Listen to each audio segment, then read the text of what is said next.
মধুপুরে ৫০০ বিঘা পাকা ধান পানির নিচে। টাঙ্গাইল মধুপুর থেকে জাহিদুল কবিরের প্রতিবেদনে বিস্তারিত।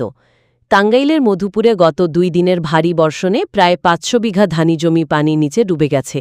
ধানের খনিখ্যাত উপজেলার অরণখোলা ও কুড়াগাছা ইউনিয়নের ১১ গ্রাম জুড়ে বিস্তৃত হাওদাবিল এলাকার এই অবস্থায় কৃষকদের কপালে চিন্তার ভাঁজ পড়েছে। মধুপুর উপজেলায় চলতি মৌসুমে ১৩০০ হেক্টর জমিতে ধানের আবাদ হয়েছে, ফলনও খুব ভালো হয়েছে।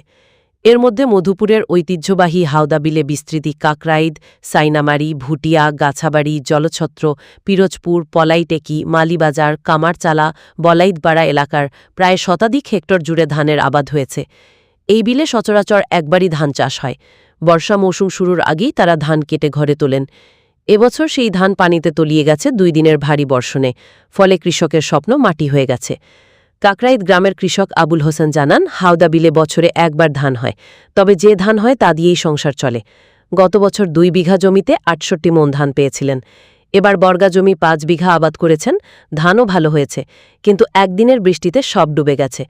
কৃষক শাহিন মিয়া বলেন, ৫.৫ পাখি জমির সব ধান ডুবে গেছে, ১ ছটাক ধানও ঘরে তুলতে পারবেন না। তার মতো শত শত কৃষকের একই অবস্থা।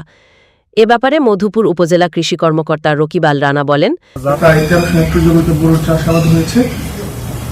গতকালের ভারী বর্ষণে মধুপুর উপজেলার বিভিন্ন ইউনিয়নে কিছু কিছু নিম্ন এলাকা প্লাবিত হয়েছে, কিছু কিছু ধান পানির নিচে চলে গিয়েছে। উল্লেখযোগ্যভাবে অরণখোলা ইউনিয়ন কাকরাইদ এলাকার হাওদা বিলের আমি সরজমিনে পরিদর্শন করেছি। সেখানে প্রায় ৩০ থেকে ৩৫ হেক্টর জমি পানির নিচে চলে গেছে। তো এখানে আমরা যে ক্যানেলগুলো আছে সেগুলো কৃষকদেরকে নির্দেশ দিয়েছি যে এই ক্যানেলগুলো যেন তারা দ্রুত পরিষ্কার করে। আশা করছি যদি এটা দ্রুত নিষ্কাশন করা যায় তাহলে সম্পূর্ণ জমিটাই আমরা পানিমুক্ত করতে পারবো। এবং এরপর কৃষক শাহিন মিয়া বলেন, ৫.৫ পাখি জমির সব ধান ডুবে গেছে, ১ ছটাক ধানও ঘরে তুলতে পারবো না। আমার মতো শত শত কৃষকের একই অবস্থা।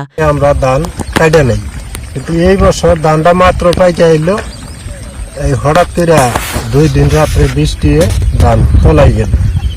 আর আমি ৫ বিঘা জমি আবাদ করি, আমার ৭০-৭৫ হাজার টাকা খরচ হয়। এই ধানটার থেকেই সব খাওয়া, ঋণ দেওয়া সব কিছু এই ধানটার থেকেই করি।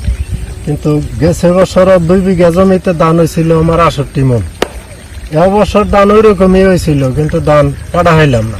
ধান পানির নিচে চলে গেল, হঠাৎ করে বৃষ্টি আইয়া ধান তলাই গেল, ধান কাটতে পারলাম না। তখন আল্লাহ পাক যা করে ভালোই করে, আর কি করা যাবে, এই আর কি। আপনারা সব পানি ডুবে গেছে।